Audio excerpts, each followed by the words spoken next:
मेरे ख्याल में हम गवर्नमेंट के अलावा करते हैं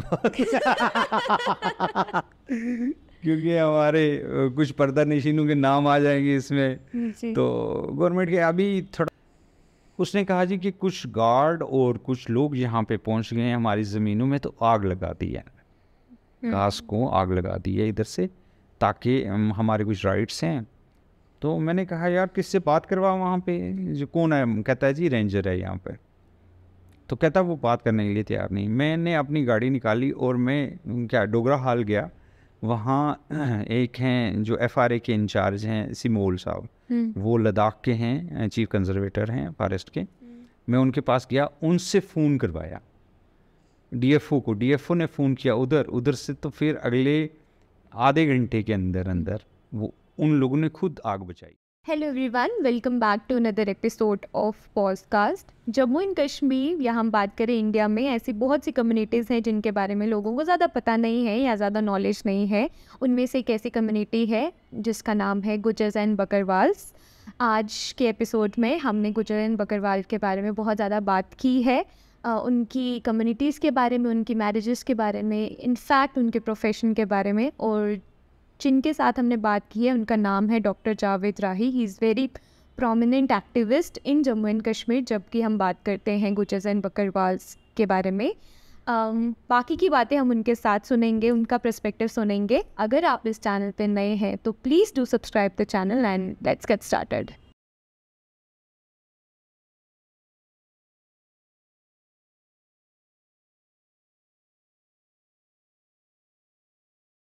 जम्मू एंड कश्मीर में कम्युनिटी है एक जिस पे शायद ही कोई बात कर रहा है, that is Gujjar and Bakarwal community. बहुत कम लोग इस पे बात या फिर काम कर रहे हैं, और उन चुनिंदा लोगों में से आज हमारे साथ एक शख्स मौजूद है जिनका नाम है जावेद राही। Hello sir.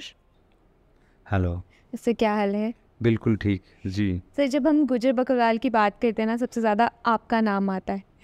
हम जब यूट्यूब पे सर्च भी कर रहे थे तब भी आपका ज़्यादा नाम आया था सर। लेकिन आपके बैकग्राउंड के बारे में लोगों को शायद नहीं पता है। आप थोड़ा सा अपने बारे में बताइए। स्कूलिंग, आपकी तालीम कहाँ से हुई है, आपने पढ़ा, वो सब। देखिए मेरा जन्म चंडक के गांव है पुंछ से, जो कि जो एक्चुअल लाइन ऑफ कंट्रोल है, जो 5 किलोमीटर का सरहदी पट्टी है उस पे फॉल करता है। और अगर आप पुंछ जा रहे हैं तो पहले जो हाईवे पुंछ की तरफ जाती थी, जहाँ से आपको सिटी दिखाई देती थी, वहीं से हमारा गांव है।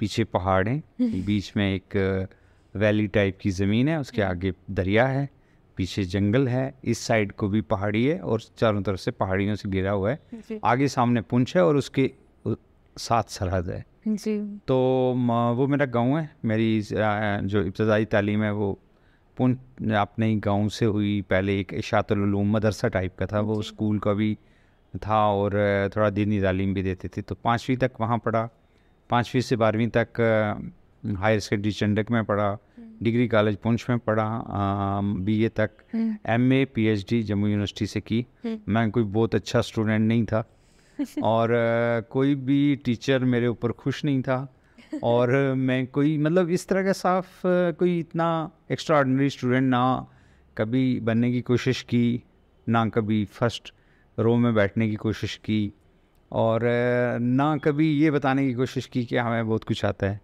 तो मतलब ज़िंदगी को अच्छे तरीके से ज़मीन के ऊपर बैठ के गुजारा। मतलब मिट्टी से लेके तमाम जो चीज़ें हैं हमारे इर्द गिर्द, उसको देखा, जंगलों को देखा, दरिया को देखा, खुद मतलब फील किया साथ। एक उम्र गुजार के आए और वही हमारी किटी में मेरे पास जो तजुर्बात हैं, जो मैं आज एक्सप्रेस कर रहा हूँ, वो मैं जो अपने इब्तदाई ज़िंदगी 21 साल तक 20 साल तक पुंछ में गुजार के आया हूँ, मैं उसी को रिपीट कर रहा हूँ, उसी को बता रहा हूँ लोगों को। यहाँ आके शहर में एक जैसे लोग होते हैं, एक ही जैसे नरेशन बन जाती है, एक तरह से बोलते हैं, एक तरह की इसी उनकी होती है उठने बैठने का सिलसिला। तो जो गांव होता है, खासकर हमारे जो पुंछ के लोग हैं, हर एक आदमी आपको अलग दिखाई देगा, क्योंकि वहाँ एक ग्रूमिंग अलग से होती है आदमी की ना, अपने अपने तजर्बे अपने अपने तरीके से बोलते हैं। हर आदमी ने सांप पकड़े होंगे, हर आदमी ने जानवरों के साथ रहा होगा, हर आदमी जंगल की के अंदर जो वोकैबुलरी है उसको भी जानता होगा और जंगल को भी जानता होगा, वो जंगली जानवरों को भी जानता होगा। वो मतलब हर चीज़ जो उसके इर्द गिर्द है, मिट्टी के कितने रंग हैं वो भी जानता होगा, दरिया कैसे बिहेव करता है वो भी जानता होगा। तो मतलब वो सारी चीज़ें जो कुदरत के अंदर हैं वो मैं जानता हूँ। मैं अपने बच्चों को कहता हूँ कि मैं खुशकिस्मत हूँ और आपको जो अर्बन लाइफ मिली, आप कितनी चीज़ें मिस कर रहे हो। आपको पता ही नहीं है कि घास के कितने रंग होते हैं, आपको पता ही नहीं है कि पानी दरिया के अंदर जब तूफ़ानी आने वाली होती है, सैलाब आने, वो कैसे बिहेव करता है। आपको पता ही नहीं बारिश होने से पहले क्या होता है पहाड़ों पे जी। तो बर्फ़ का क्या होता है और बर्फ़ के बाद क्या होता है। तो ये सारी चीज़ें, और एनिमल कैसे बिहेव करते हैं। तो मतलब ये सारी चीज़ें वो मिस कर गए क्योंकि वो इन सारी चीज़ों के साथ नहीं रहे। जी। तो मेरी खुशकिस्मती है, या मतलब माहौल ऐसा मिला कि मेरे वालिद साहब जो हैं रेवेन्यू में थे, सर्विस मतलब पुंछ में डीसी ऑफिस में क्लरिकल में थे, वहाँ से एसओ रिटायर हुए। हम अच्छी हिसाब से थे, जैसे कि वहाँ लोग हैं उन हिसाब से, उस वक़्त के हिसाब से हम अच्छे थे। आज के हिसाब से शायद हम उनके बराबरी बाकी लोगों की ना कर सकें, लेकिन तब के हिसाब से मतलब बेटर थे। मैं जम्मू यूनिवर्सिटी में आ गया पढ़ने के लिए, एमए उर्दू करने के लिए। मेरे वालिद साहब को किसी ने बोला कि ये क्या है एमए उर्दू, एमए उर्दू तो गाय भी करती है, घर बैठ के भी करती है। तो मैंने सोचा कि यार मतलब मैंने क्या किया। फिर मैंने उनको बोला कि देखो मैं एमए उर्दू करने जा रहा हूँ with 80% marks, with a PhD, मतलब कुछ रिसर्च लेके आऊँगा, मैं कुछ बेटर करना चाहता हूँ। तो वो मेरी बात को माने, मेरी मदर ने मेरी बात को माना और मुझे उर्दू पढ़ने दी। हालांकि यहाँ पे मेरा जम्मू यूनिवर्सिटी में सिलेक्शन हुआ लॉ में, और उसके बाद एजुकेशन में, उसके बाद इसमें तो उर्दू में। तो मैं एक आज वो जज हैं अशरफ खान साहब, उनके पास गया, उनको पूछा कि मुझे क्या लेना चाहिए। वो मेरे सीनियर थे लॉ में। उसने कहा अगर तुम लॉ में जाओगे 4 साल लगेंगे, फिर भी ग्रेजुएट होगे। एजुकेशन में जो बीएड करता है वो एमएड करता है, वो भी एमए एजुकेशन हो जाता है। तो बेटर है तुम्हारा मतलब तुम्हारा बैकग्राउंड है उर्दू में, तो तुम इसी में। फिर इसी के वजह से नौकरी मिल गई।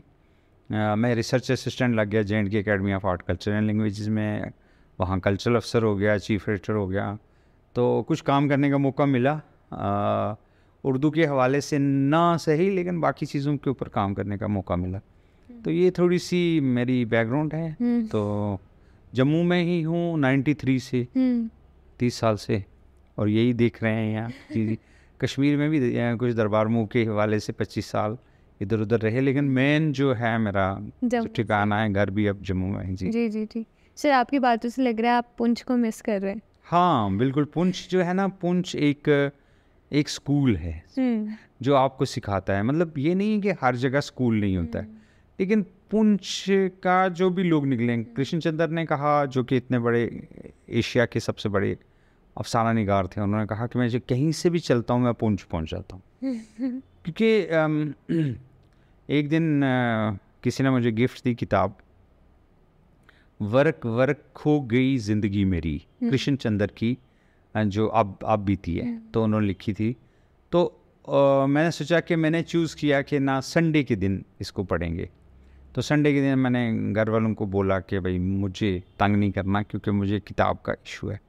और क्या कहते हैं, मैंने किताब शुरू की, और उन्होंने शुरू किया कि वो जब पुंछ गए दोबारा से रिविज़िट से शुरू किया कि मैं जब पुंछ गया तो मतलब उनको क्या क्या चीज़ें याद आई। उनकी माँ, उनके वालिद साहब पुंछ हॉस्पिटल में थे डॉक्टर, और उन्होंने कहा कि राजा जो वहाँ के थे सहदेव जी, उनके घर वो गए, क्योंकि डॉक्टर थे वो उनके वालिद साहब, तो उनके राजा जी के घर गए। तो राजा के बेटे ने इन्होंने एक चाकू मंगवाया था और चाकू छीन लिया। तो उन्होंने कहा कि मैंने जो कलम उठाया उस चाकू को वापस लेने के लिए उठाया। तो इस तरह से चिराग हसन हसरत और बाबा जी साहब लारवी रहमतुल्लाह अलैह एक बड़े सेंट हैं गुजरों के, जिनका के आखिरी आरामगाह जो है गांधरबल कंगन में है, जहाँ बहुत सारे लोग जाते हैं।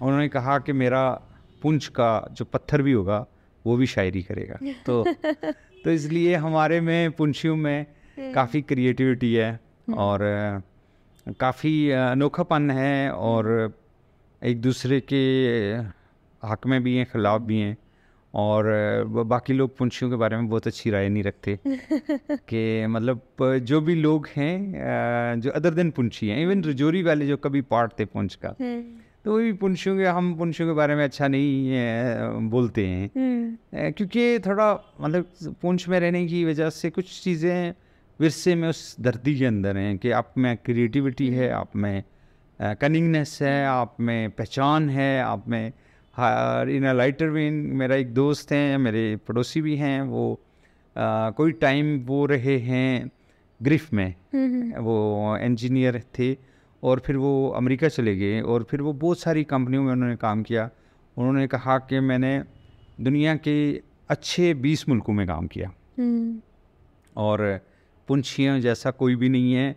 जितनी इनमें शार्पनेस है, लोग दुनिया के अंदर बहुत शरीफ हैं, बहुत सादा हैं, बहुत हम्बल हैं जो हमें, उसने कहा कि अगर थर्ड वर्ल्ड वार होगी कभी तो उसके पीछे अगर रिसर्च की जाएगी तो एक पुंछी ज़रूर निकलेगा जी सर अभी हम ना गुज्जर बकरवाल पे पहुंचते हैं। आप थोड़ा सा बहुत सारे दोस्तों का अगर मैं जिक्र नहीं करूंगा तो अधूरा रह जाएगा। हाँ, जी, जी। मेरे दोस्त पुंछ में लियाकत जाफरी, अनवर हुसैन, अनवर खान, क्योंकि पठान है यार, हुसैन कहूँगा तो कहीं, तो अनवर खान हैं, परवेज़ मानूस हैं, खालिद मीर हैं, शौकत मीर हैं और आफ्ताब है मेरे दोस्त, ज़हूरुद्दीन हैं और बहुत सारे दोस्त जिनके साथ हमने बचपन सारा इकट्ठा गुजारा है और कुछ लोगों के नाम नहीं लिए जा सकते, तो आगे आप पूछें लीजिए। जैसे हमें गुज्जर बकरवाल पे, हाँ, गुज्जर बकरवाल जैसे लोगों को लगता है कि कोई बेसिकली आप कनेक्टेड नहीं जो लोग होते हैं तो उनको लगता है कि ना मतलब ये कुछ और ही लोग हैं। ऐसा नहीं है। मतलब जो हिंदुस्तान भारत देश है उसकी जब आप हिस्ट्री उठाएंगे तो आप किस अंग्रेज़ों के दौर, अंग्रेज़ों ने बेसिकली काम किया है हिस्ट्री लिखने का अच्छी तरह से। उन्होंने चीज़ों को, जो उनके ऑफिसर्स आए तो क्योंकि उनको सब्जेक्ट के ऊपर रूल करना था, तो उन्होंने क्योंकि रूल करना था इसलिए उन्होंने सब चीज़ों के बारे में तहकीक की। उस तहकीक के अंदर इन्होंने पाया कि जिस जगह भी आप जाएंगे, मतलब फ्राम सिंध, अफ़गानिस्तान टू गुजरात, आपको गुज्जर मिलेंगे। मतलब हर जगह पे कोई ना कोई, मतलब यूपी में आज की यूपी, आज का गुजरात, आज का जम्मू कश्मीर, आज ये सारा नॉर्थ वेस्टर्न इंडिया में एक वक्त था कि गुज्जर प्रतिहारा जो है वो सिंध से लेके गुजरात तक इनका मतलब एक दबदबा था। ये एक क्षत्रिय समाज था। ये हिंदू जो बुद्धिज़्म आ गया था उसको, उसके बाद हिंदूइज़्म को इम्पोज करने के लिए जिन लोगों ने काम किया उसमें गुर्जर प्रतिहारा बहुत बड़ी डायनेस्टी है जिन्होंने 6वीं सदी से लेकर 10वीं सदी 11वीं सदी तक काम किया।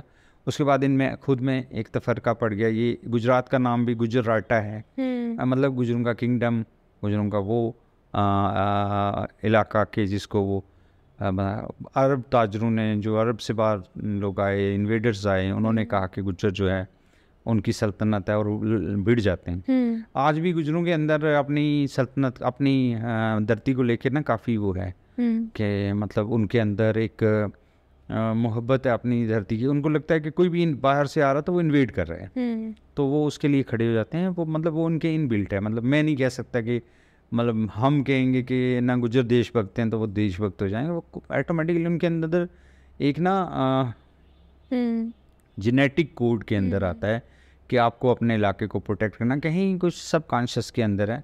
फिर कुछ इन्विजन हुई, मतलब जो हिंदुओं से मुस्लिम की तरफ जो लोग बने, जैसे राजपूतों में मुस्लिम बने, जैसे जाटों में बने, इसी तरह गुजरों में भी मतलब हिंदू से कन्वर्जन है।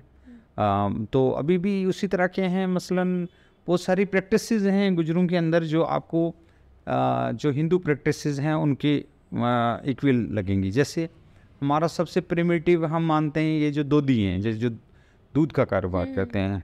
अब इसमें 3 बड़े सेक्ट्स हैं, उस पर बाद पे आऊँगा। तो इनमें क्या है कि शादी में पहले 4 गोतें छोड़ते थे, मतलब 4 गोतें, माँ की गोत, माँ की कास्ट, बाप की कास्ट और नानी की कास्ट और दादी की कास्ट, 4 कास्ट छोड़ देते थे। तो अब क्या है कि क्या कहते हैं, फिर दो हो गया, माँ की कास्ट और बाप की कास्ट। अब थोड़ा और कम हो गया, अब ना हम बाप की कास्ट छोड़ देते हैं, तो अपनी बाप की कास्ट में नहीं करते हैं। मसलन मैं एक दिन एक शादी में गया और वो शादी सिदरा में जानी थी, और वो एक नोमैड ख़ानदान की शादी थी, और मैं उनके साथ गया। तो जब हम दरवाजे पे पहुंचे तो कोई आदमी आवाज़ लगा रहा था कि खटाना जो लोग हैं वो इधर से आ जाएं, खटाना इधर। तो मैं भी खटाना था, मैं भी उधर चला गया। तो पता चला थोड़ी देर के बाद मुझे ढूंढने आ गए कि वो किधर गए। तो मैंने कहा ये क्या था। उसने कहा कि लड़की क्योंकि खटाना थी, तो क्योंकि आप खटाना थे तो आपको उनके साथ खाना था। आप लड़की वाले ट्रीट किए जाते हैं क्योंकि आप हमारे गेस्ट हैं, लिहाजा इधर आ जाओ। तो वो मतलब अभी भी वो रखते हैं कि एक गोद छोड़ के करते हैं। बाकी आम तौर पे गुजरों में अब वो ख़त्म हो गया है, लेकिन प्रिमिटिव में अभी है वो पुराने। मसलन बहुत सारे गुजर हैं जो बाबे की माता पे क्या कहते हैं, भेंट करते हैं, भेंट देते हैं, जी जी जी, जानवर भेंट करते हैं, जैसे भेड़, जैसे बकरी। वो सारी अच्छा बहुत सारे गुजर्स हैं जो नोमैड्स में जो ये क्या कहते हैं, सांप की बर्मी पे दूध चढ़ाते हैं जी। और बहुत सारे ऐसे रिचुअल्स हैं जो मतलब मैक्सिमम जो हिंदूज़ में हैं वो सेम रिचुअल्स हैं। क्योंकि ये कन्वर्शन है, तो कन्वर्शन के बाद अभी वो उस तरह से वो वापस नहीं आए। अभी आस्ता आस्ता जो है ना उनको चीज़ें समझ आती हैं कि नहीं ये वो है, रिचुअल है, ये रिलीजन है। तो उसमें से अभी वैसे उस तरह से नहीं निकले। तो गुज्जर्स जो हैं वो जम्मू कश्मीर के हर ज़िले में हैं। सबसे ज़्यादा रजौरी में है, उसके बाद पुंछ में है, उसके बाद अनंतनाग में, उसके बाद रियासी में है, उसके बाद आपके बांडीपुर में है, उसके बाद गांदरबल में, उसके बाद बारामूला में है। इस तरह से मतलब डिक्रीजिंग आर्डर में बता रहा हूँ, ऊपर से नीचे की तरफ। तो इस तरह से हैं, हर जगह पे हैं, हर कॉन्स्टिट्यूंसी में हैं। 90 कॉन्स्टिट्यूंसियाँ बनी हैं जम्मू कश्मीर की।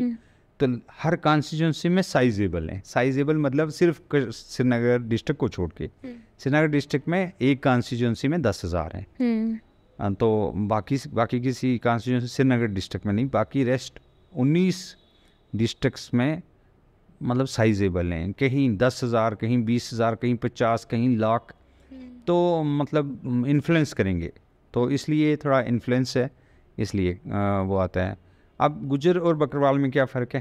जी, ये तो आप ज़रूर पूछेंगे ना कि बेसिकली क्या था कि गुजरों ऐसे जैसे जो, अगर आप बकरवाल पॉइंट ऑफ व्यू से पूछेंगे, किसी बकरवाल से पूछेंगे वो कहेगा हम गुजर नहीं हैं, हम बकरवाल हैं, क्योंकि हमारे पास बकरी है। ओके। जो बकरी रखने वाले लोग हैं गुजरों में, तो वो मेनली बकरवाल से कहलाते हैं खुद को, और वो असर्ट कर रहे हैं एक सेपरेट किस्म की अपनी आइडेंटिटी के लिए भी आज। तो उसमें देखिए ज़ुबान एक है, कल्चर एक है, गोते एक हैं, शादियां आपस में हैं। हर गुजर जो है बकरवाल को गुजर समझता है। तो ऐसा कोई मतलब वो डिफरेंस नहीं है, मतलब एक ही कम्युनिटी कास्ट, गुज्जर्स कास्ट हैं। जैसे राजपूत एक कास्ट है, जैसे ब्राह्मण एक कास्ट है, इसी तरह गुज्जर एक कास्ट है, जाट एक कास्ट है।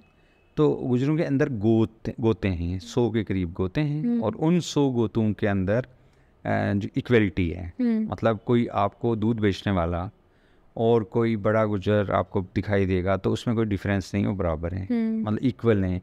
उससे ये पता लगता है कि ये एक माँ बाप की औलाद हैं, एक ही जो किनशिप है, या मतलब एक ही बाप की औलाद के हिसाब से माने जाते हैं। ओरिजिन के हिसाब से 3-4 ओरिजिन ये अपने आप ढूंढते हैं। एक दशरथा से भी निकालते हैं। कुछ लोग कहते हैं कि कृष्ण जी जो हैं वो हमारे, हम उनके आगे हैं, तो क्योंकि वो भी गवाले थे, हम भी गवाले हैं, उनका भी अपने उससे पूरा सिस्टम जो है उनका इर्द गिर्द जो भी देखेंगे आप वो गुजरों वाला है। तो एक तो ये भी एक नज़रिया आता है जिस पे कुछ लोग काम कर रहे हैं, और इस पे भी है। एक नज़रिया ये भी आता है, अंग्रेज़ों ने इसको ना कंफ्यूज किया हुआ है काफ़ी। अंग्रेज़ों ने 3-4-5 नज़रिए दे दिए हैं, जिसमें से मतलब पॉइंट ऑफ व्यू, जिसमें से एक है ओरिजिन फ्राम जॉर्जिया। कोई जॉर्जिया को गुर्जिस्तान बोलते हैं पर्शियन में, तो गुर्जर कुछ ऐसे जोड़ के बना लेते हैं, ठीक है। उसके बाद दूसरा है कि ये जो है आज का जिसको तुर्की कहते हैं, तो इस एरिया में जो अरब के साथ मिलने वाला इस साइड वाला एरिया है, और यहाँ से कुछ लोग जो हैं वो माइग्रेट करके आए हैं, और उनको वहाँ क्या कहते हैं, एक रिवर है और एक इलाका है और एक ट्राइब है खज़र, उसमें से ढूंढते हैं। कोई कहते हैं कि यहूदियों की जो आज का इसराइल है तो बहुत सारे ट्राइब्स थे, कुछ ट्राइब वहाँ से निकल गए हैं, ये वो हो सकते हैं। मतलब जितने नज़रिए आप डाल लो सारे के सारे वो आ जाते हैं। और गुज्जर जो हैं वो शेड्यूल ट्राइब हैं जम्मू कश्मीर में, 91 में हुए हैं, उससे पहले ये ओबीसी थे। और आबादियाँ यहाँ फैली हुई हैं और मेनली ये पेस्टोरल हैं, मतलब भैंस के साथ हैं, गाय के साथ हैं, ऊँट के साथ हैं, और उसके बाद क्या कहते हैं लाइफ स्टॉक जो दूसरा छोटा मोटा जैसे बकरी है, भेड़ है, मतलब सारे जानवरों के साथ जो उनका है उनके साथ जानवरों के साथ है तो जंगलों के साथ है। तो ऑटोमेटिकली कि एक आम जो शेफर्ड है वो जितना एरिया घिरता है इतना एरिया एक आम अर्बन जो है वो पूरी लाइफ में नहीं गिरता, मतलब पूरी फैमिली या पूरे लोग पूरे ये उनका सफ़र है, फिर वो चल रहे हैं, फिर बहुत सारी जगह को कनेक्ट कर रहे हैं।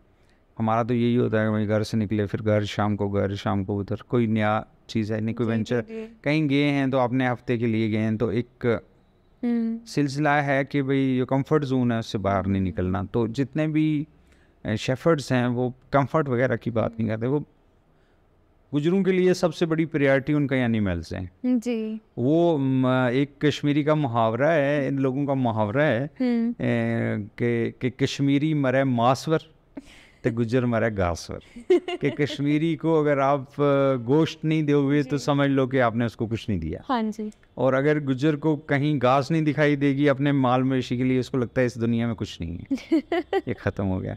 तो ये है कि लोगों की प्रायोरिटी एनिमल्स हैं। आज भी जो आप जम्मू पैराफरी में देखेंगे सुबह वो अपने एनिमल्स के साथ होते हैं, शाम को एनिमल्स के साथ होते हैं, बीच में आके दूध छोड़ के जाते हैं। और यही और पूरी ज़िंदगी उनकी, आप एक पेट पालिए घर में, आपको पता चल जाएगा कि एक पेट क्या आपसे डिमांड करता है। जिसके पास 100 भैंसें होंगी, 50 भैंसें, ये आपके इर्द गिर्द लोग हैं। वो मतलब आपको लगेगा कि ये क्या है यार, मतलब आपको लगेगा कुछ लोग उनको ठीक तरह से नहीं देखते, ट्रीट नहीं करते, लेकिन आप उनकी लाइफ की स्ट्रगल देखिए कि वो सुबह उठेंगे 4 बजे, उसके बाद भैंसों में से दूध निकालेंगे, क्योंकि रात निकालेंगे तो उनके पास चिलिंग नहीं है, कहीं रख नहीं सकते, बिजलियाँ नहीं है। यहाँ तो ऐसी लोकेलिटीज़ हैं जहाँ गुजर रह रहे हैं और बिजली काट दी है कि भाई मतलब बिजली काट दो, इनका ये कर दो, इनका पानी बंद कर दो। मतलब ये भी एक खाना बदोशों के साथ अच्छा नहीं सलूक होता है हर जगह, ये नहीं कि मैं जम्मू की बात कर रहा हूँ, हर जगह पे ऐसा सलूक होता है। तो वो सुबह तैयार होते हैं, फिर कुछ गाड़ियाँ रखी हुई हैं पूल में, उन गाड़ियों में वो दूध भरते हैं, दूध लाते हैं, दूध यहाँ टेस्ट होता है, टेस्ट होने के बाद वो वहाँ पे ड्रॉप करते हैं, फिर वापस जाते हैं, वापस जाके अपना नाश्ता करते हैं, उसके बाद माल के साथ चले जाते हैं, फिर शाम का करते हैं, फिर सुबह का करते हैं। इसी तरह करते करते इनकी लाइफ गुजर जाती है और बड़ी टफ लाइफ है, बड़ी सख्त लाइफ है। बकरवालों की भी बड़ी सख्त लाइफ है कि भाई इतना लंबा सफ़र करते हैं। गुजर भी खाना बदोश हैं, अपर रीचेज़ में 6 लाख के करीब लोग अभी भी पहाड़ों पे जाते हैं हर साल, और इतनी बड़ी लेवल पे माइग्रेशन होती है यहाँ पे। तो ये है कुछ, मतलब कुछ अलग से ज़िंदगी है, कुछ अलग से एक लाइफ का मतलब जो पैटर्न है वो आम पैटर्न नहीं है, जैसे आम आदमियों का पैटर्न। वो कुछ सीख नहीं रहे होते हैं ना इंसान के, उनका तो हर दिन एक नया वो है। एक बकरवाल किसी फॉरेस्ट ऑफिसर के पास बैठा हुआ था, तो मैं उनके साथ गया था, कुछ काम का था उसका, तो उसने उसको बोला कि जोगी फूल के बारे में तू क्या जानता है। तो उसने कहा जी कि उसने कहानी सुनाई कि मेरा ना एक भाई था कज़न ब्रदर, तो उसने जोगी फूल देखा, फिर उसने जोगी फूल को डिफ़ाइन किया कि ये अपर रीचेज़ पे होता है, बहुत ही ऊपर जाके, और जब आप उसको छूने के लिए जाओगे, आगे होगे, तो वो एक तरह की आवाज़ निकालता है। आप उसको, और वो इतनी ख़तरनाक किस्म की आवाज़ होती है कि आप उसको निकाल नहीं सकते। तो फिर क्या करते हैं निकालने के लिए, तो कहते हैं फिर ढोल का इंतज़ाम करते हैं। ओके। ढोल का इंतज़ाम करके ले जाते हैं, वहाँ ढोल बजाते हैं। अब ढोल इसलिए बजाते हैं कि उसकी आवाज़ ना आए और निकालने वाले को वो ना हो। तो उसने कहा कि उसने ढोल का अरेंज किया और हम गए और हमने जोगी फूल निकाला वहाँ से, एक फूल निकाला और जोगी फूल निकाला और उसने अपने पास रखा और उसने पता नहीं क्या किया। और फिर एक दिन क्या हुआ कि हमने उसको बोला था नहीं निकाल नहीं निकाल। फिर नेक्स्ट ईयर जब हम गए तो उसको आगे से रीछ मिल गया, रीछ ने उसके हाथ मुंह पे मारा, उसकी एक आँख ले गया, वो बड़ी मुश्किल से बचा हुआ है। आज भी हम उसको कहते हैं तुमने क्यों जोगी फूल निकाला। उस फॉरेस्ट ऑफिसर ने कहा मेरे घर में भी है, मुझे भी किसी ने तोहफे में दिया है। तो मतलब वो एक उसके अंदर जो जोगी फूल का जो रिस्पेक्ट सारा कुछ, जब उस फॉरेस्ट ऑफिसर ने बोला मेरे घर में है एक, तो हाँ ये इसका मतलब बिहेवियर है मतलब उसका, क्योंकि वो फॉरेस्ट पड़े हुए लोग थे, उन्होंने बोला। और मेरा ये कहना है कि मतलब जो ट्राइबल का देखने का नज़रिया है ना अपनी लाइफ का, वो कुछ और है, और जो आम लोगों का नज़रिया है उनकी लाइफ को देखने का वो कुछ और है। मतलब उनके लिए कोई दुनिया भाड़ में जाए, उनका एनिमल ठीक रहना चाहिए, उनकी माइग्रेशन ठीक से होनी चाहिए। वो घर से चलते हैं, उनको पता है पता नहीं किस जगह पे क्या परेशानी होगी।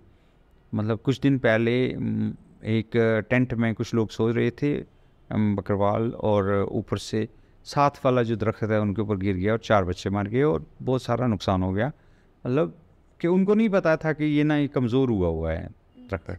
अब जो वहाँ जो लोगों ने उनको देखा कि भाई हाँ ये इन पे दरख्त गिर गया है और ये दरख्त कमज़ोर था, और अब इसके बाद जो ट्राइबल्स जिन्होंने उसको देखा वो सब अपने को बोल के रखेंगे कि जहाँ भी सोते हो उसके इर्द गिर्द दरख्त कमज़ोर तो नहीं है, ये देख लो पहले। तो मतलब ये हर दिन सीखने वाला है और हर दिन जो है सिखाने वाला है। चीज़ों पे इतना भरोसा है जी कि मतलब खाना बदोश लोगों को, कि जैसे जड़ी बूटियाँ हैं उनकी ना, मतलब अपनी जड़ी बूटियाँ हैं। अब उसमें एक जड़ी का वो कहते हैं कि ये जड़ी है, उसका नाम जड़ी है, वो एक तरह का एंटी प्रेगनेंसी के तौर पे उसको यूज़ करते हैं। उसको कहते हैं कि अगर मतलब अनचाही प्रेगनेंसी है तो आप पेट के ऊपर औरत अगर बांधेगी तो उसको हमल गिर जाएगा, और अगर ये किसी एनिमल के ऊपर भी रखेंगे तो उसका भी ऐसे हो सकता है, गर्भपात हो सकता है। तो अब उसको ट्रैवल करने के क्या तरीके हैं कि वो शूज़ के ना इसके साथ एड़ी के नीचे वाली शूज़ के ऊपर जो टखना होता है उसके ऊपर बांध के ले जाते हैं। उनको इतना ही विश्वास है कि अगर ये थोड़ी सी ऊपर हुई, इसका साए पड़ने से भी ऐसे हो जाएगा। हालांकि मतलब वो कितना वर्क करता है या क्या है वो तो बात की बात है, लेकिन इनका इतना विश्वास है उसके ऊपर, उस जड़ी के ऊपर, कि ना मतलब इससे ये हो जाएगा, इसका साया पड़ने से ही हो जाएगा, मतलब इसको बांधने से ही हो जाएगा। मतलब उनको पता नहीं चीज़ें उस तरह से काम करती हैं नहीं करती वो अलग बात है, लेकिन उनका विश्वास उन चीज़ों के ऊपर है, इलाकों के ऊपर है, पानियों के ऊपर है, दरख्तों के ऊपर है। मतलब जाते आते ज़िंदगी में बहुत सारी चीज़ों को वहाँ दूध ऑफ़र करेंगे या कुछ खीर चढ़ाएंगे, कहाँ कहीं पे कुछ करेंगे, कहीं पे कुछ करेंगे, लेकिन कुछ ना कुछ खुश करते हुए उनको लगता है कि बहुत सारी चीज़ें रास्ते में हैं, बहुत सारी इनविजिबल चीज़ें हैं जिनको हमने ऑफ़र करना है और आगे जाना है। तो ये एक बहुत मतलब लंबी एक दास्तान है उनकी ना, विश्वास की, फेथ की। और बहुत सारे में, क्योंकि मैं काम कर रहा था इनके ना लोक विश्वासों पे, तो बहुत सारे विश्वास हैं, और बहुत सारे ऐसे भी हैं जिनको आप एक तरह का जोक टाइप का आपको लगेगा कि ये क्या है यार, ये थोड़ा होता है। तो मसलन कि उसने बोला कि जब खुदा बना रहा कि औरत और मर्द की, मियाँ बीवी की क्यों नहीं बनती, तो इसमें मतलब एक ने सुनाया कि देखो जी, जब खुदा बना रहा था बहुत सारी मखलूक को, लोगों को, तो उसने जो मर्दों के लिए परियां बना दी और जिन्नों के लिए जनानियां बना दी। ये गोजरी में औरत को जनानी बोलते हैं, जैसे ऐसे बाकी ज़बानों में भी बोलते हैं जनानी। तो उन्होंने कहा कि जो जनो थो उससे जनानी बनाई, जिन के लिए जनानी बनाई, और जो मर्द था उसके लिए परी बनाई। तो उसने बोला कि वो जो उसके बाद इनकी जब जिन्होंने देखा कि भाई परियां तो बहुत सुंदर हैं, तो जनानियाँ कुछ है नहीं है, तो उन्होंने क्या किया कि जनानियाँ यहाँ छोड़ी और इनके साथ लड़ाई की और परियां लेके भाग गए। मतलब ये आपको ऐसे लगेगा जैसे एक जोक है, लेकिन ये एक मिथ भी है। अच्छा, एक मिथ है कि आपको लगेगा कि उन्होंने कहा कि जब मालिक बना रहा था दुनिया को, ना चीज़ें बना रहा था, तो इंसान ने कहा कि मुझे भी कुछ दे दो, मैं भी बना के दे दूँगा। तो उसने कहा चलो एक चीज़ तुम भी बना दो। तो उसने कहा कि उसने एक परिंदा बनाया और खुदा ताला के सामने लाया, उसने उसको फूंक मारी और उसमें जान आ गई। तो जब वो टेस्टिंग में गया तो वो उसको मतलब वो मुंह से खाता था, मुंह से ही वो करता था और वो चमगादड़ है। तो उसको कहते हैं कि मतलब अगर इसमें कोई डिफेक्ट है तो ये इंसान का बनाया हुआ है। तो इस तरह की बहुत सारी ऐसे हैं, जैसे मतलब आपको लगेगा कि ये ना मजाक सा है, लेकिन मतलब उनके अपने फेथ का एक तरह का डेली लाइफ का एक हिस्सा होता है। हमें लगता है जैसे दूध गिरेगा तो उनके लिए है जैसे नूर गिर गया, जैसे कोई सबसे बड़ी कीमती चीज़ और खुदा की भेजी हुई कोई चीज़ नीचे गिर गई। मतलब वो उसका बड़ा दूध गिरना बड़ा ही शुभ माना जाता है। अगर अचानक कहीं दूध गिर जाए बड़ा ही शुभ मानते हैं उसको। बहुत सारी चीज़ों को शुभ मानते हैं, बहुत सारी चीज़ों को शुभ मानते हैं। 3, 13, 23 तारीख, 8, 18, 28 तारीख चांद की कोई शादी नहीं करते हैं। मंगल बुध को चढ़ाई की तरफ नहीं जाते हैं। और बहुत सारी और मतलब वो हैं कि जिसमें ना छोटी छोटी चीज़ें हैं जिसमें आपको लगेगा कि ये कैसे कि मतलब इन चीज़ों पे विश्वास है अभी भी बहुत सारी चीज़ों पे। और बहुत सारे लोग जो हैं वो मज़हब को आप या दुनिया को समझने लगे हैं तो वो इन चीज़ों से निकले हैं। लेकिन मैक्सिमम जो लोग हैं वो अभी भी अपने मतलब जो इनहेरिट किया उन्होंने फेथ, उस फेथ को लेके चलते हैं। मतलब आपको दिखाएगा, मतलब हमें बचपन में बताया गया कि ना अगर पुंछ वाली साइड पे बादल हैं तो इसका मतलब है कि कल यहाँ पे बारिश होने वाली है। तो हमें कहते थे कि लेते पास है बारिश है, नहीं बदल ने रात शाम को तो कल बारिश होगी। तो अब हमें जाके पता चला कि ये वेस्टर्न डिस्टर्बेंस है जो वेस्ट से आ रही होती है। तो उधर की हवाएं आती तो वो सारा खींच के लाती हैं, तो वेस्टर्न डिस्टर्बेंस की वजह से होता है। वो वेस्टर्न डिस्टर्बेंस आ रही होती है तो आपको लगेगा कि फिर कहते हैं जी कि जो जुम्मे को चलेगी, क्या कहते हैं, जुम्मे के रोज़ जो बारिश शुरू होगी वो 8 दिन चलेगी। हाँ, ऐसा मानते हैं, ऐसा मानते हैं कि जुम्मे से जुम्मे तक चलेगी। फिर ऐसा मानते हैं कि ठंडा बार है तो इस बार में जो अगर कोई काम शुरू होगा तो वो थोड़ा डिले होगा यानी। तो फिर अगर बारिशें मतलब काफ़ी देर चलेंगी तो फलकरा देते हैं, पानी पे न्याज देते हैं और माफ़ी मांगते हैं कि भाई बारिशें बंद होनी चाहिए, ना हों तो भी फलकरा देते हैं पानी के बीच में जाके न्याज देते हैं। तो उससे कहते हैं कि बारिश होनी चाहिए। और खिज़र, ख्वाजा खिज़र पानियों के देवता हैं, पानियों के इंचार्ज हैं।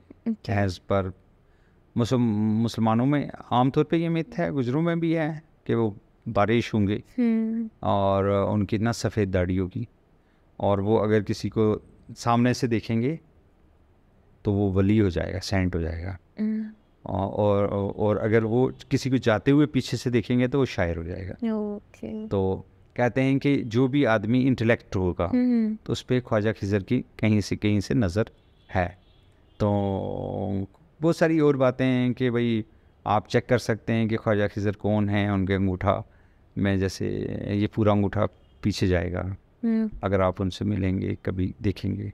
तो मतलब बहुत सारी और मिथ्स हैं और कुछ मज़हब से ड्रा होती हैं, कुछ इलाकों से ड्रा होती हैं, कुछ पेड़ों से ड्रा होती हैं। मतलब 5 पत्थर का बना जो होता है ना, बना एक तरह का प्लांट होता है। हाँ, जो हम दिवाली पे लगाते हैं शायद। हाँ, जो 5 घर के बाहर लगाते हैं शायद। हाँ। वो तो बना एक तरह का प्लांट होता है। उसमें अगर 5 पत्थर वाला होता है उसको शुभ मानते हैं। उसको काटते नहीं हैं, उसको मतलब उसमें रखते हैं, फसल में रखते हैं, उसमें रखते हैं बरकत के लिए। फिर बहुत सारे नंबर्स हैं, बहुत सारी इकाई हैं। तो ये हमारे लोगों में मतलब ये चल रहा है। इस तरह की बहुत सारी चीज़ें हैं जो इसके बीच में हैं। जी। सर, आपने शादी अटेंड की है कभी गुजर बकरा? हाँ, बहुत सारी हैं, बहुत सारी।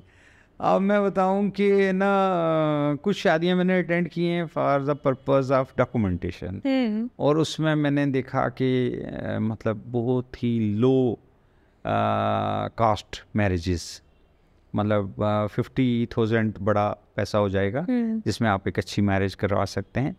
जैसे कि कुछ 3 जोड़े लड़की के, तो 2 जोड़े लड़के के, कभी एक ही होता है, और दोस्त के, और कुछ थोड़ा सा मतलब भेड़ अपनी है, दही अपना है, सारा कुछ अपना है, तो थोड़ा सी चीज़ें हम बाहर से लाएं तो 50,000 में बहुत बहुत ज़्यादा अच्छी बड़ी हो जाती है। अगर आप उससे कम में करना चाहेंगे तो शादी तो हो जाती है। और मैंने बहुत सारी दुल्हनों को देखा, बड़ी खुश थी, अपने ना छोटी उम्र में शादियां हो रही हैं, मतलब 19 साल में, 18 साल में, या कभी कभी इससे भी कम में शादी हो जाती है। और अगर आपकी मतलब आप देखेंगे वो नकली जेवर पहन के इतनी खुश होती हैं जितनी कि आप हीरो के सेट डाल के औरतें हमने खुश होते हुए नहीं देखी। इतना लोग तैयार होने के लिए जाते हैं, जितना लोग चाय पे खर्च करते हैं उस टाइम में अच्छी शादी हो जाती है। और गुजर बकरवालों में जो नोमैड लोग हैं, मैं बाकी तो अब जो अर्बनाइजेशन हो गई है उसको तो आप साइड रखो, वो वैसे ही हैं जैसे जम्मू के बाकी लोग होंगे, कश्मीर के बाकी लोग होंगे, वो उसी तरह करते हैं। जो नॉर्मल हैं, जो मतलब जो पहली प्रैक्टिसेस हैं, उसमें अगर आप दूधियों में चले जाएंगे, जो दूध के साथ कारोबार, तो ये क्या करते हैं, एक ही जगह बैठते हैं और घी, शक्कर, चावल, दही, तो ये खाते हैं, ठीक है। और मीठा, मतलब गुज्जर ज़्यादातर वेजिटेरियंस हैं, मतलब कि ज़्यादा मांसाहारी नहीं है, वेजिटेरियन है। और ज़्यादा मांस खाने से उनको लगता है कि कुछ खराबी हो रही है उनके अंदर। यहाँ तक कि बकरवाली कुत्ता भी वेजिटेरियन है, क्योंकि आप डाल नहीं सकते उसको ना, कि वो रेवड़ की हिफाजत करता है, वो भी वेजिटेरियन। और पहला दुनिया का डॉग है बकरवाली डॉग जो वेजिटेरियन है, जो दूध के ऊपर और मक्की की थोड़े टोटे के ऊपर चल खाता है, और रीछ के साथ, शेर के साथ लड़ सकता है, और बहुत ही स्ट्रांग होते हैं। ऐसे कुत्तियाँ जो ना, कुत्तों का फैटर्निटी बहुत हाई होती है, मतलब साल में 2 दफ़ा ये प्रोड्यूस करते हैं बच्चे, और 5-5, 6-6 होते हैं। और मगर बकरवाली डॉग साल में 1 दफ़ा प्रोड्यूस करता है, और एक ही होता है, या 1 या 2 होते हैं, इसलिए बड़ा रेयर ब्रीड है। तो इस तरह की रेयर ब्रीड है, इस तरह की चीज़ें हैं। तो मेरा ये कहना है कि शादी भी इसी तरह से बहुत ईजी तरीके से करते हैं, आराम से करते हैं, बगैर कुछ लिखे पढ़े करते हैं, और बहुत सारी भी करते हैं, मतलब एक से ज़्यादा भी करते हैं। और एक रिवाज है जो ख़त्म हो गया है आस्ता आस्ता, कार्डे का रिवाज था। कार्डे का रिवाज, कार्डा मतलब कि निकाल के लाना औरतों को। तो शादीशुदा औरतों को उनकी मर्ज़ी के मुताबिक शादीशुदा मर्द निकाल के लाए तो उसको कार्डा बोलते हैं। तो वो अपहरण नहीं होता है, एक तरह का मतलब 2 बालग लोगों में कंसेंट है आपस में, और वो वहाँ अपने डेरे से फरार हो गई है, उसके साथ कुछ टाइम वो रहती है उसके साथ, बाद में जो उसका पिछला पति होता है उसको कुछ पैसा दिया जाता है, तो उससे वो छुड़ा लिया जाता है, उसको लीगली रख लिया जाता है। और उसका स्टेटस जो है वो जो कार्डा लाई हुई औरत होती है गुजरों में, उसमें उसका स्टेटस अप होता है, क्योंकि वो उसके पसंद की होती है, ठीक है। और वो मतलब एक से ज़्यादा औरतें हो सकती हैं, और ये इजी है बिल्कुल कि ना, मतलब औरत रखनी, औरत छोड़नी, कोई ज़्यादा परेशानी वाली बात नहीं है, जितना कि इतना मुश्किल बनाया हुआ है ना आज के ना, वो मतलब औरत, और फिर औरत के हकूक़, फिर मर्द के हकूक़, फिर ये ऐसा कुछ नहीं है। ट्राइबल में जितनी ज़्यादा बच्चे होंगे, जितने ज़्यादा मतलब औरतें होंगी, उतना ज़्यादा ह्यूमन रिसोर्स होगा, उतना ज़्यादा वो फ्लोरिश कर पाएगा। उसकी 200 भैंसें हैं, तो मतलब इतने लोग तो चाहिए जो उसको मतलब टेक केयर करेंगे। तो ये हैं, मतलब इस तरह भी, ऐसे भी अपनी मर्ज़ी से ले जाते हैं। तो मैंने एक बुज़ुर्ग को पूछा कि ना, ये तो बहुत गलत है ना, कि भाई किसी की औरत को जो उसके घर में बस रही है, और उसको प्यार मोहब्बत के जाल में फंसा के ले जाना, और उसके वहाँ बच्चे पीछे रह जाते हैं, तो ये ठीक नहीं है। उसने कहा छोड़ यार, मतलब इंसान क्या अपनी मर्ज़ी से ज़िंदगी नहीं जी सकता? जब हमारी पहली पहली शादियाँ हुई वो अपने माँ बाप के कहने पे हुई, तब हमें पता नहीं था। जब हमें होश आया हम अपने, और ये एक तरह का ब्रेवरी का माना जाता है कि काडो Power से काडो status। करके लाया है, औरत को ना निकाल के लाया है। ओके। और कभी कभी ये है कि इससे क्लैंस में जैसे कटाना बढ़ाना, जैसे हमारे क्लैंस हैं सब कास्ट हैं, उनमें लड़ाई भी हो जाती है कि किसी की उठा लाए और औरत उठा लाए। तो मतलब ये चलता था। अब थोड़ा कम हो रहा है मगर हैं अभी भी, मतलब इस तरह का काम चलता है। थोड़ा महंगा हो गया है कि पिछले दिनों से जो वो जिसके घर से वो निकाल के लाता है ना औरत, तो वो ज़्यादा पैसे मांगता है, 8-10 लाख रुपया मांगने लगता। पहले ये था कि वही 50-60 हज़ार में लाख रुपए में हो जाता था।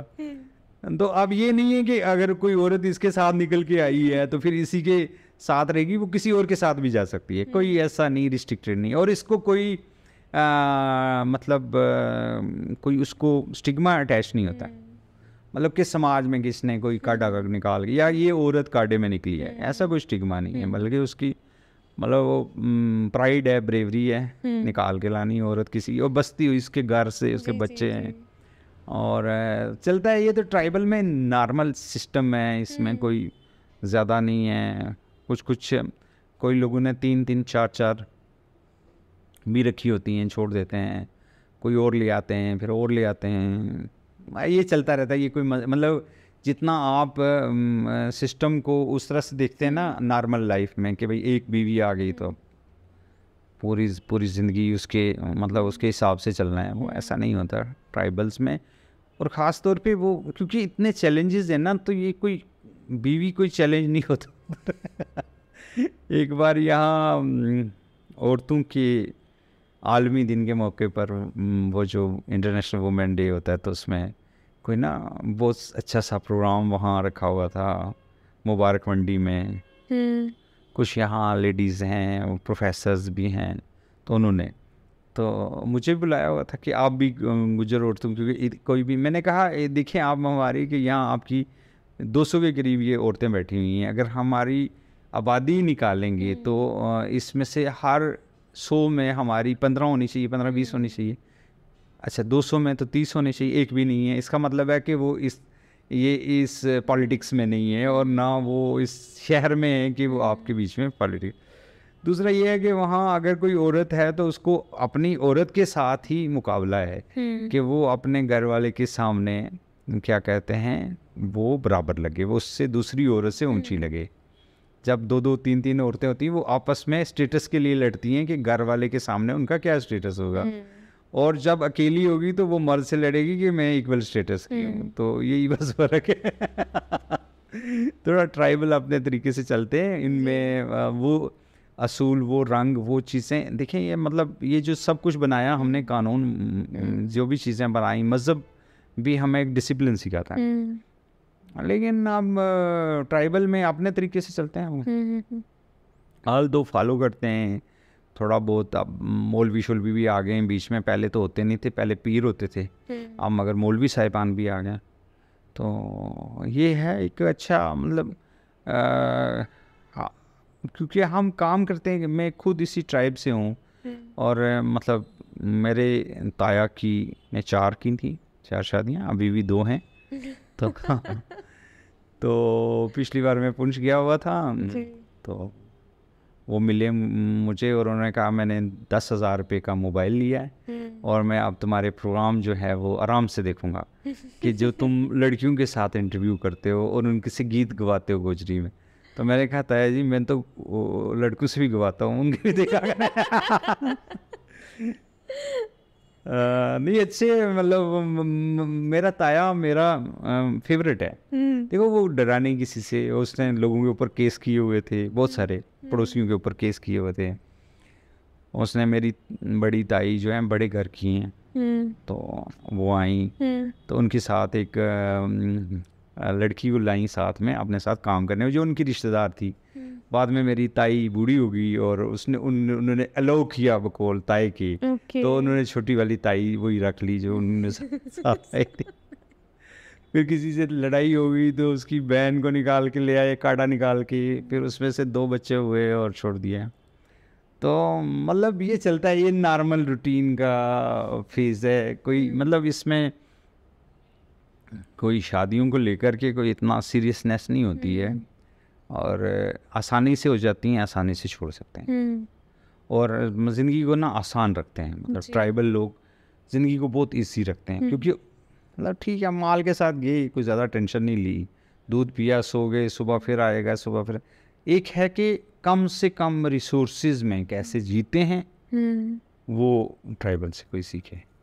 सर गवर्नमेंट का क्या रोल है ट्राइब इधर गुजर बकरवाल कम्युनिटी में? मेरे ख्याल में हम गवर्नमेंट के अलावा करते हैं क्योंकि हमारे कुछ पर्दा नशीनों के नाम आ जाएंगे इसमें। तो गवर्नमेंट के अभी थोड़ा सा ठीक है, शाहिद इकबाल साहब आए हैं, बहुत अच्छे तरीके से काम कर रहे हैं, सेक्रेटरी ट्राइबल अफेयर्स हैं, और LG मनोज सिन्हा साहब पर्सनल इंटरेस्ट लेते हैं गुजरों में, ये भी बड़ी बात है। तो बाकी गवर्नमेंट पे तो कोई बात ही नहीं करनी चाहिए, हम ट्राइबल पे बात करते हैं क्योंकि गवर्नमेंट एक बेसिकली आ जाता है, फिर एक तरह का मतलब समझ लो एक और पार्टी आ जाती है। हम किसी दूसरी पार्टी को नहीं लाते हैं, हम इन्हीं पे बात कर सकते हैं आराम से, बहुत सारी चीज़ों पे, इनकी पेस्टोरल लाइफ पे, इनकी दिक्कतों पे, परेशानियों पे, चीज़ों पे, रिचुअल पे, सब चीज़ों पे।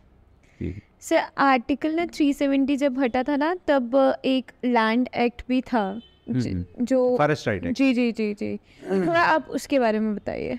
बहुत सारे एक्ट जो जम्मू कश्मीर में लागू नहीं थे, आर्टिकल 370 और के होते हुए, हालांकि कॉन्स्टिट्यूशन ऑफ इंडिया की दुहाई देते हैं वो लोग जो जब आर्टिकल के कुछ चीज़ें हटा दी गई जम्मू कश्मीर से, उसी कॉन्स्टिट्यूशन की दुहाई देते हैं। हम भी उनके सामने उसी कॉन्स्टिट्यूशन की दुहाई देते थे कि भाई ये कॉन्स्टिट्यूशन ऑफ इंडिया के तहत हमें शेड्यूल ट्राइब मिला है, हमें राइट्स दे दो। तब वो कहते थे कि यहाँ आर्टिकल 370 है। अब जब आर्टिकल 370 उन्होंने कुछ सिख हटा लिए, तो उन्होंने कहा जी देखो जी, कॉन्स्टिट्यूशन के साथ एक बहुत बड़ा मजाक हुआ है। हम कहते हैं हमारे होते हुए हुआ, जब यहाँ लगा हुआ था तब भी मतलब वो हुआ। तो उसमें बहुत सारे राइट्स जिसके लिए ट्राइबल लोग लड़ रहे थे, जैसे पॉलिटिकल रिजर्वेशन है, जैसे फॉरेस्ट राइट एक्ट है। फॉरेस्ट राइट एक्ट प्रोवाइड करता है कि अगर आप फॉरेस्ट में रहते हैं और आपके पास ज़मीनें हैं तो आप उस पर रह सकते हैं। मतलब वो कोई मालिकाना हकूक़ है, मतलब जैसे आप किसी फॉरेस्ट की लैंड पे बैठे हुए हैं, आपने मकान बनाया, आपको लीगली तस्लीम कर लेता है फॉरेस्ट डिपार्टमेंट कि आप यहाँ हैं। रिकॉग्नाइजेशन ऑफ फॉरेस्ट राइट्स, कि आपके राइट्स फॉरेस्ट पे हैं, आपको रिकॉग्नाइज किया जाता है। वो ग्रांट कर देते हैं कि ये पट्टा है, आप बैठो इधर, आपको कोई नहीं निकालेगा, ठीक है ना। ये राइट्स हैं। ये राइट्स देने में क्या हर्ज था जम्मू कश्मीर को सरकार? उन्होंने कहा जी हमारे पास अपने राइट्स बड़े हैं। कौन से राइट्स थे? मतलब कि हाँ, ट्राइबल राइट्स, जो ट्राइबल के लिए फॉरेस्ट राइट एक्ट था वो फॉरेस्ट राइट, ग्रेजिंग राइट्स थे, वो ऐसे ही थे। मतलब कि आप 3 दीवारों का एक मकान बना सकते हैं। तो 3 दीवारें क्या होती हैं? तो चौथी दीवार तो चाहिए कि आगे फिर मैं आज भी बता सकता हूँ कि मतलब हमारे एरिया में जितने भी टारे हैं, जितने भी मकान है अपर रीचेज़ में, इसमें क्या कहते हैं फॉरेस्ट में, वो 3 दीवारों के, उसके आगे अदकंदी होती है, मतलब आधी दीवार चढ़ाई, फिर उसके आगे कांटे लगाते हैं। फिर वो मतलब जो जंगल से लाते हैं कांटेदार झाड़ियाँ वो लगा देते हैं, उससे उसको बंद करते हैं। आज भी होंगे क्योंकि वो उस राइट्स में नहीं आता था, आप 4 दीवारें चढ़ाएँ। तो ये वाला तो आपको प्रोवाइड करता है। आप 79 कनाल ज़मीन लेंगे, आपके कल्टीवेशन पे राइट्स हैं, आपके ग्रेजिंग पे राइट्स हैं, आपके माइनर फॉरेस्ट प्रोड्यूस पे, जंगली जड़ी बूटियों पे राइट्स हैं। आप इकट्ठा कर सकते हैं, आप बेच सकते हैं, सरकार आपको पैसा देती है, आप उसके लिए खुरपे खरीदें, बोरियां खरीदें, आप उठाएं, आप बेचें, आप आयुष वालों को खुद बेचें। तो मतलब ये तो एक बहुत, मतलब एक तरह का एक ड्रीम कम ट्रू, मतलब कि एक तरह का ख्वाब शर्मिंदा ताबीर हुआ जब इनको फॉरेस्ट राइट एक्ट मिला। और मैं उसमें काम कर रहा हूँ, मैं हर दिन काम कर रहा होता हूँ उसी में, क्योंकि ये इतना वास्ट सब्जेक्ट है। एक तो मैंने क्या किया कि मुझे लगा कि बाकी जगहों पे देखने से कि ये केस रिजेक्ट हो रहे हैं, तो केस रिजेक्ट हो रहे हैं, तो मैंने क्या किया कि प्रोग्राम तैयार किया खुद के को पढ़ा वगैरह वगैरह। तो फिर मैं चला गया, मैंने उनको बोला कि ये ना ऐसे होता है फॉरेस्ट राइट एक्ट में। फिर मुझे लगा कि नहीं, इसमें कागज़ तैयार करने, फिर मैंने कागज़ तैयार किए, फिर मुझे लगा कि ये ना सारा यूट्यूब पे डालते हैं, तो मैंने यूट्यूब पे डालना शुरू किया कि ग्राम सभा क्या होती है, ग्राम सभा के क्या काम है, फार्म की नोटिस कैसे निकलती है, फिर नोटिस आता है, फिर उसके बाद आपका फॉर्म कैसे भरते हैं, फिर उसके बाद पहली मीटिंग कैसे होती है, फिर ऑन स्पॉट वेरिफिकेशन कैसे, आपने फॉर्म भर दिया तो कुछ कमेटी बनती है जो जाके देखती है कि वाकई इसका फॉर्म ठीक है कि नहीं है, ये जो क्लेम कर रहा है। तो मैंने एक आदमी से पूछा कि मतलब आपको आप कैसे कह सकते हैं कि ना मतलब इसमें किसी और आदमी कोई आदमी नहीं आएगा इस ज़मीन में फॉरेस्ट के। उसने कहा हमें एक एक डाली पता है कि किसकी कौन से दरख्त तक किसकी भेड़ चढ़ती है, किसकी गाय आती है।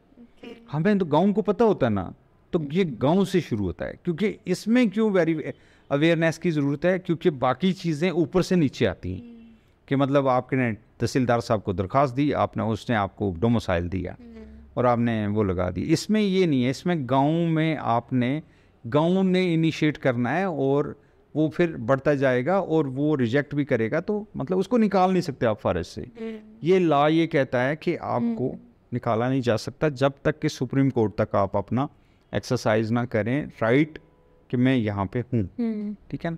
तो उसके अलावा एट्रोसिटीज़ एक्ट है, पॉलिटिकल रिजर्वेशन है, सब मिला हमें, तो ये तो 2019 के बाद मिला।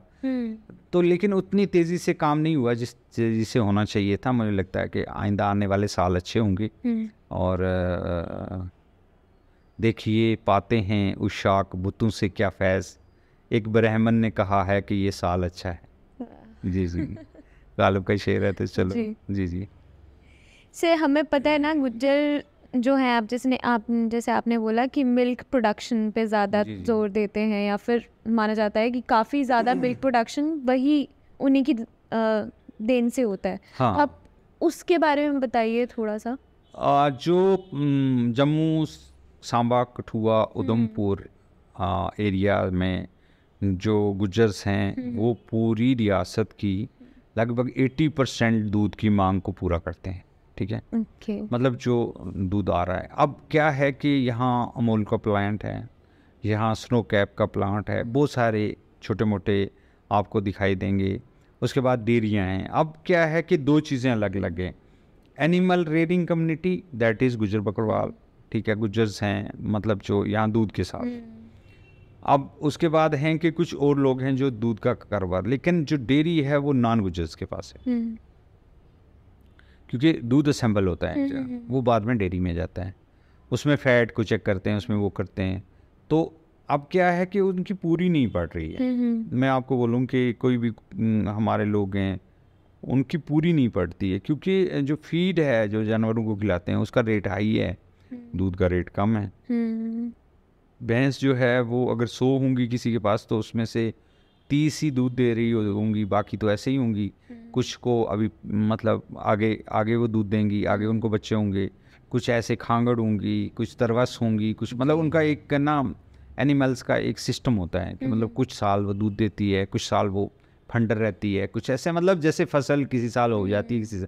तो एक हो गया ये जो लोग एनिमल्स रखते हैं उनको पता है ये ना, कि एक होता है डेयरी के साथ कि वो जो जानवर दूध दे रहा है, आपने दूध जो निकाल के लाने वाला उससे ले लिया और आपने डेयरी चला ली अपनी, ठीक है। आपके भी दो चार 5 एनिमल हैं, आपने चला लिया, तो एक डेयरी सिस्टम है, एक दूध का सिस्टम है। अब ये है कि इनकी पूरी नहीं पड़ती है, 50 रुपये 100 रुपये के बीच में ही फ्लोट करता है ये रेट।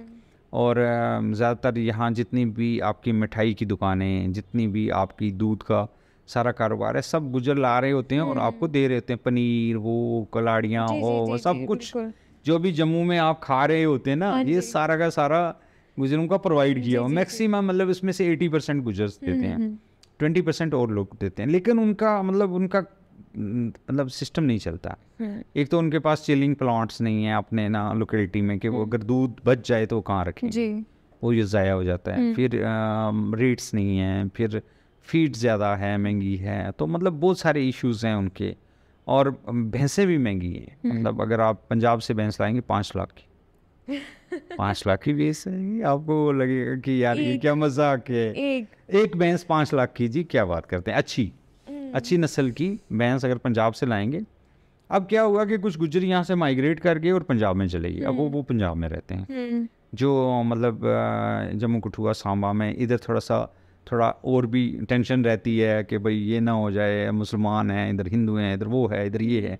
तो पंजाब में थोड़ा ईज़ है, वो उनको कुछ और ही परेशानी है, उनको ये परेशानी। तो ये इधर से उधर हो गए, पुश हो गए। मतलब कोई तकरीबन 70,000 के करीब, हमारे एक अंदाजे के मुताबिक 70,000 के करीब गुज्जर जो हैं वो यहाँ से पंजाब की तरफ गए हैं, जो मतलब जिनकी जो ओरिजिनली यहाँ के हैं, जिनका एक भाई यहाँ रहता है, मतलब कुछ एरिया इनके पास यहाँ, कुछ पंजाब में चले जाते हैं। वहाँ क्या है, चारा फ्री है। वहाँ वो कहते हैं कि ये पट्ठा उठाओ और ले जाओ। मतलब वो कहते हैं यार इधर से खाली करो, तुम, हमें आग लगानी है, या तुम ले जाओ तो ये आग लगेगी। तो ये है कि चारा बड़ा इम्पोर्टेंट, कि कश्मीरी मरे मांसवर तो गुज्जर मरे घास। तो चारा बहुत इम्पोर्टेंट है माल का। और गुज्जर जो है ना, माल को छोड़ नहीं सकता, भैंस को नहीं छोड़ सकता, भैंस के साथ उसको बहुत प्यार है। मतलब मुझे भी बहुत मतलब मैं कभी भैंस से नहीं डरूंगा। और कोई मेरे लिए अगर कोई कौमी जानवर है, दो ही जानवरों को मैं पसंद करता हूँ, एक भैंस को और एक शेर को। और एक बार हमारी कॉन्फ्रेंस हो रही थी, तो उसमें एक कश्मीरी राइटर गुलाम नबी ख्याल साहब थे, तो उन्होंने चुटकी ली, मतलब अपने प्रेसिडेंशियल एड्रेस में चुटकी ली। उन्होंने कहा कि मैंने एक अंग्रेज़ की तहरीर पढ़ी, उसमें उसने लिखा था, Gujjar is as slow as his fellow buffalo. तो मैंने उनको जवाब में, थोड़ा उनकी तकरीर ख़त्म हुई तो मैंने कहा, इन्होंने बोला कि गुज्जर, किसी अंग्रेज़ ने लिख दिया कि Gujjar is as slow as his fellow buffalo. तो मैंने कहा आज आप जो नई तहकीक हो रही है, आप बहुत सारी डॉक्यूमेंट्रीज़ देखेंगे कि शेर जिससे सारे जानवर डरते हैं, शेर एक ही जानवर से डरता है, और वो है भैंस। और शेर को सिर्फ एक ही जानवर मार सकता है, वो भैंस है। भैंस मार सकती है, और भैंस इकट्ठी होकर कुछ भी कर सकती है। उसमें बड़ी ताकत है, सिर्फ उसमें थोड़ा सा सब्र है। और मतलब हमारे लोगों को बहुत, मतलब मुझे खुद बहुत प्यार है भैंस के साथ, गाय के साथ, कि कुछ और ही हमारा अफेक्शन, मतलब आप एक पालतू जानवर के साथ रहते हैं, मौत हो जाए, अगर आपने घर में कुत्ता रखा है तो ऐसे होता है जैसे घर का एक फ़र्द मर गया। सेम जिस तरह से घर का फ़र्द मरता है, ऐसे ही भैंस के मरने पे अफसोस होता है, गाय के मरने पे पूरा इंसानों जितना ही अफसोस किया जाता है कि भाई लोग आएंगे, मोहल्लेदार आएंगे, आके अफसोस, रोना धोना होता है बाकायदा। ऐसा नहीं होता है कि भाई जानवर मर गया तो कोई खुदा न खास्ता कोई ऐसे हो जाएगा, और उसकी तारीफ़ें की जाती हैं कि उस भैंस ने क्या किया, या उस जानवर का क्या था। तो मतलब उसके साथ एक मोहब्बत, एक वो हमारी एक घर में भैंस थी, वो पंच कल्याण थी। पंच कल्याण मतलब 4 पाँव को काली थी, मगर 4 पाँव उसके सफ़ेद थे, और मुंह भी सफ़ेद था। तो उसके एन जब वो उसको बच्चा होने वाला था, और सूने वाली थी, और हमें लगता था उसके बाद बोली मिलेगी जो उसका पहला दूध होता है, और उबलू मिलेगा जो उसके बाद का दूध होता है। तो मैं 10th 11th में पढ़ता था तब। तो मैं सुबह देखा कि हमारे घर में ना कुछ रोने की आवाज़ें आ रही, तो मैं उठा, तो मुझे पता चला कि हमारी भैंस रात को कहीं सांप काट गया होगा या कुछ हुआ उसको, वो मर गई। और मतलब मैं ज़िंदगी में पहली दफ़ा ना दिल खोल के उसी बार रोया कि भाई मेरी भैंस मर गई यार। मतलब मुझे बड़ा अफसोस हुआ भैंस के मरने का। यहाँ एक सेंट हैं, उनके बारे में बोला जाता है कि वो जब भैंसों के साथ काम करते थे, तो भैंसें जहाँ रहती हैं ना, तो वहाँ खड्डे डाल देती हैं। तो वो क्या करते थे, मिट्टी लाते थे, गिराते थे मिट्टी को ना, सीधा करते थे, फिर उसको ठप के सीधा करते, फिर अपना कमीज़ उतारते थे अपनी बॉडी से, ऐसे रोल होके मिट्टी के ऊपर देखते थे कि भैंस को कुछ चुभेगा तो नहीं। तो फिर उठ के बैठते थे। फिर जब उनको पता लगेगा कि यहाँ कुछ इसको चुभने वाला नहीं है, या गाय को कुछ चुभेगा नहीं अगर मैं इसको डाल दूँगा, तो फिर वो मतलब माल को उधर लाते थे। तो ये बहुत सारा है, मतलब मोहब्बत जो आपकी जानवर के साथ होती है। जानवर का तो एक बहुत बड़ा एक एज आपके ऊपर, मोहब्बत के ऊपर ये होता है कि वो कि जब वो बोलता नहीं है, और जो बोलता नहीं है इंसान उसकी मोहब्बत में ज़्यादा गिरफ्तार होता है। जो नहीं बोलेगा जो नहीं बताएगा उसमें, तो वो जो एक गैप रह जाता है ना, जो सिर्फ इशारों से पता चलता है कि ना, मतलब भैंस जब आप अपने मालिक को दिखती है वो क्या करती है और वो कैसे उसके साथ मोहब्बत का इजहार करती है, और वो देते नहीं ना, मतलब कि प्यारी होती हैं भैंसें, प्यारी होती हैं, तो कौन देता है, कौन जानवर उनको देता है, तो ये इसी मोहब्बत में गिरफ्तार है। कुछ लोग इसको प्रोफेशनली देखते हैं कि भाई ठीक है यार, भैंस दूध नहीं दे रही है, गुज्जर को बेच दो, वो कुछ अर्सा उसके साथ रहेगी तो एफिलिएट हो जाएगी, वो एफिनिटी बढ़ जाएगी उसकी, कोई माँ ने दी होगी बेटी को जहेज़ में, कोई बाप ने दी होगी, कोई किसी की निशानी होगी, तो पड़ी रहती हैं, इसमें क्या है। सर अभी आपने उसके लिए, भैंस के लिए बोला, उसके साथ एक कुत्ता भी होता है जो मैंने देखा है काफ़ी ज़्यादा वफादार है, मतलब 10-10, 20-20, 50-50 भैंसें आगे चलती हैं, पीछे एक सिंगल कुत्ता चलता है। हाँ, कुत्ता जो है ना is a part of this tribal culture, क्योंकि आप रखवाली नहीं कर सकते, अकेला नहीं रखवाली कर सकता। भेड़ों के पूरे रेवड़ का एक ही रखवाली, जैसे मैंने बकरवाली कुत्ते के बारे में बोला कि वो वेजिटेरियन है, वो साल में एक ही बार मतलब बच्चे पे उसका आता है, तो ये कि मतलब वो आपने अपनी भेड़ दे देगा, अपना कोई और दे देगा, पैसा दे देगा, कुत्ता नहीं देगा आपको, मतलब बकरवाल कुत्ता नहीं देगा। या मतलब हमारे लोगों में कुत्ता ना देने का बहुत वो है कि भाई, क्योंकि बहुत ज़्यादा वफादार कुत्ते और मतलब रीछ से भिड़ जाने वाले और शेर से भिड़ जाने वाले हमारे लोगों में, ये तो एक नस्ल ही अलग से चल रही है ना। बकरवाली डॉग को बहुत पसंद किया जाता है पूरे दुनिया में, उसके वेजिटेरियन होने की वजह से भी और उसके ज़्यादा खूंखार होने की वजह से, क्योंकि जो लोग मतलब उसको इसलिए रखते हैं रखवाली के लिए, आप छोड़ दें आप फिर सो जाएं तो वो है, तो वो ये चीज़ें हैं, मोहब्बत है, और उसका केयर भी नहीं करते लोग, मतलब से जैसे टीके लगवाते हैं यार, रेबीज़ के, मतलब जो लोग रखते हैं तो बहुत सारे टीके यहाँ कौन लगवाता है, तो मुझे लगता है कि उनके अंदर अपना ही पावर इतना ज़बरदस्त होता है। क्यों मैन एनिमल कन्फ्लिक्ट में हमने गवर्नमेंट को बोला था, वाइल्ड लाइफ को बोला था, यार इनको कुत्तों को रखो अपने साथ, एक फ्लीट बनाओ बकरवाली कुत्तों का, कि ये क्या मतलब वहाँ से वो आ जाता है, क्या कहते हैं, कोई भी चीज़, और वो आके खा, एक एरिया बना दो उसमें फ्लीट रख दो बकरवाली डॉग्स के, तो वो उस एरिया को मतलब गार्ड करेंगे ताकि लोगों के ऊपर डायरेक्ट से जो मैन एनिमल कन्फ्लिक्ट होता है वो ना हो। तो आपको पता है जंगल है, जंगल में तो जानवर रीछ तो सबसे ज़्यादा है, और चीता है, और शेर है, और लेपर्ड एक तरह का, अलग तरह का वो भी है, और दूसरे पगयाड़ भी हैं, मतलब अलग अलग तरह के, कुछ तो अब कहानियों में रह गए और कुछ हैं।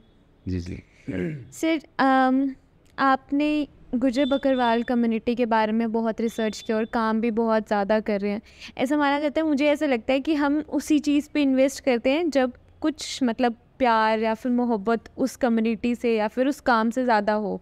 ऐसा कुछ इंसिडेंट हुआ है जिसकी वजह से आप इस तरफ कुछ ज़्यादा आए हैं?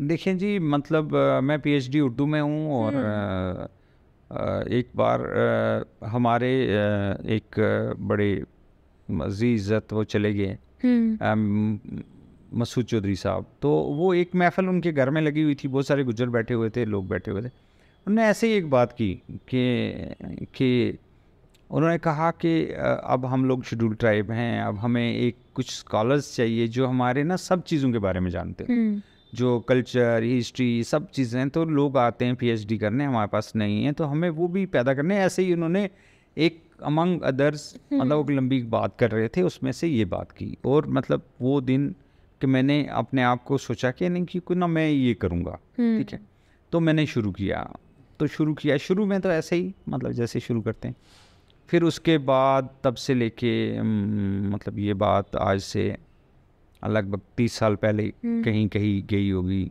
तो 24-25 साल से मैं एक ही सब्जेक्ट पे काम कर रहा हूँ, दैट इज़ गुज्जर्स, मतलब किताबों पे के मतलब लिटरेचर पे, फिर उनकी इकॉनमी पे, पेस्टोरलिज्म पे, लैंड राइट्स पे, फॉरेस्ट पे, फिर वो आपको ना एंगल निकलते आते हैं कि भाई ना ये साइड रह गई, वो साइड रह गई, यहाँ काम करना था, वहाँ काम करना था, और मैं कहता हूँ कि मज़दूरों का आलमी दिन था, तो मैंने कहा कि मैं मज़दूरों का मज़दूर हूँ। हमारे लोग ज़्यादा मज़दूरी में लगते हैं जी। हमारे लोग ज़्यादा मज़दूर हैं, तो मैंने उनको कहा कि मैं मज़दूरों का मज़दूर हूँ। मतलब जब मैंने ये काम शुरू किया तो मैंने 3 चीज़ें कहीं कि इनके पीछे नहीं जाना।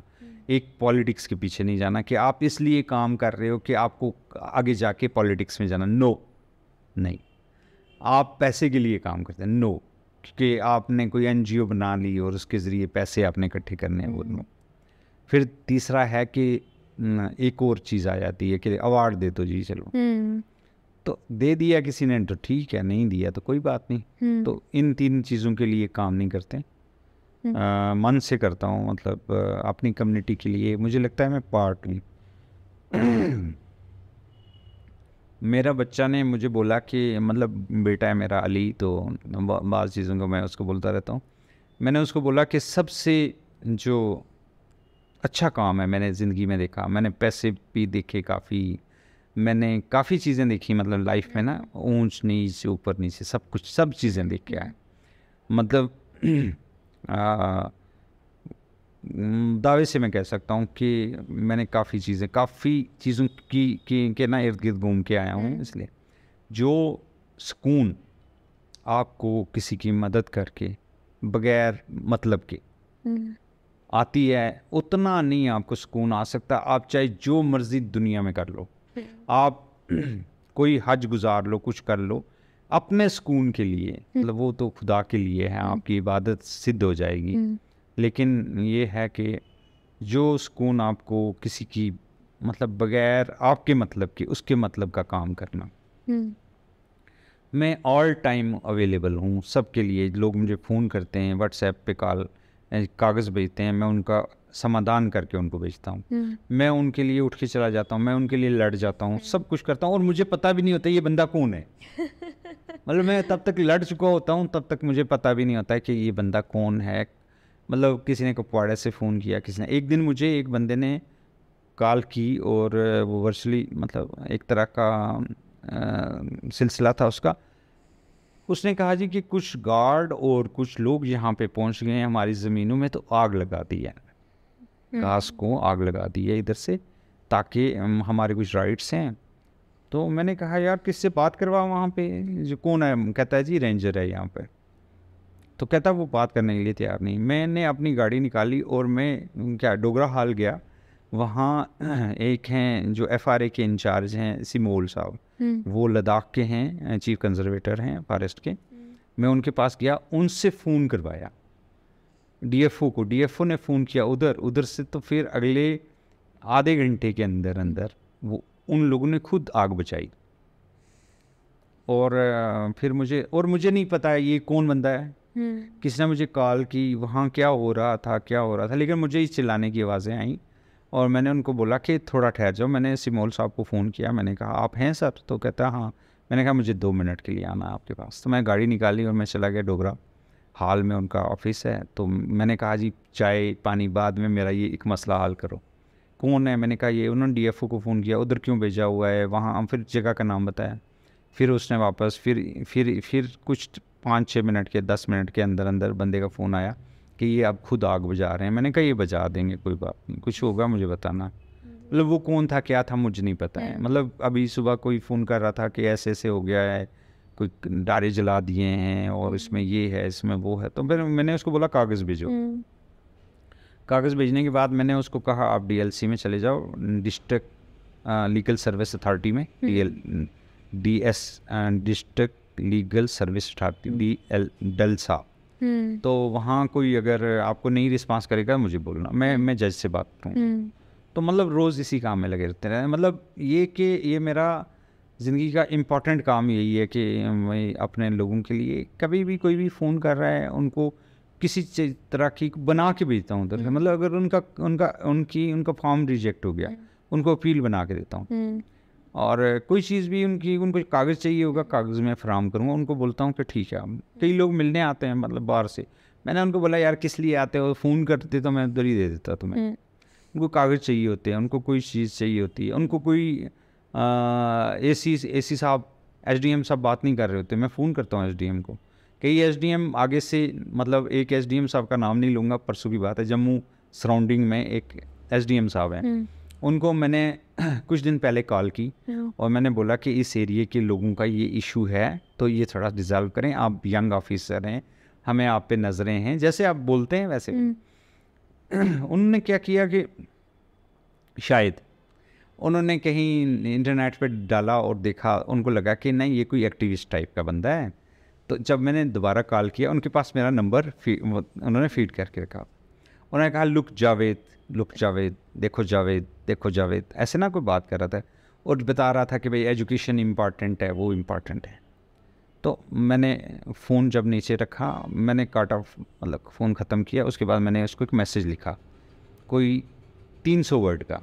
मैंने कहा मैं आपको बड़ी तमीज़ से एक पब्लिक फंक्शनरी के तौर पे एड्रेस कर रहा था, सर कर रहा था, आप मुझे एक आम किस्म के सोशल एक्टिविस्ट की तरह डील कर रहे थे और आपने कोई, मतलब कोई हम्बल तरीके से, ये तरीका नहीं होता, आप एक पब्लिक फंक्शनरी हैं, मैं एक पब्लिक की बात कर रहा था आपको उस तरह से। तो फ़ौरन उन्होंने जवाब दिया, वरना कॉल की और बोला कि मैं इंजीनियर हूँ, मुझे आई मीन दिस, ये वो। फिर तो उसके बाद उन्होंने फिर वो रास्ते पे आ गए। मतलब ऐसा नहीं है कि मतलब हम हर एक को फ़ोन करते हैं, किसी वीडियो साहब को फ़ोन किया, वो कहता है देखो यार। मैंने कहा यार नहीं भाई मेरे, मैं मतलब एक दूसरे तरीके से बात कर रहा हूँ कि ये कर रहा हूँ। उसने नहीं किया, हमने किसी बड़े अफसर को कहा कि ये क्यों नहीं कर रहा है, तो उससे बड़े नहीं तो उससे बड़े के पास चले जाएंगे, कोई बात नहीं, मतलब लगे हैं। लेकिन एक बात है कि सेल्फलेसली मुझे कुछ लेना देना नहीं, मुझे कोई पॉलिटिक्स से नहीं लेना, मुझे कोई किसी से कोई पैसा नहीं चाहिए, कोई कुछ नहीं चाहिए।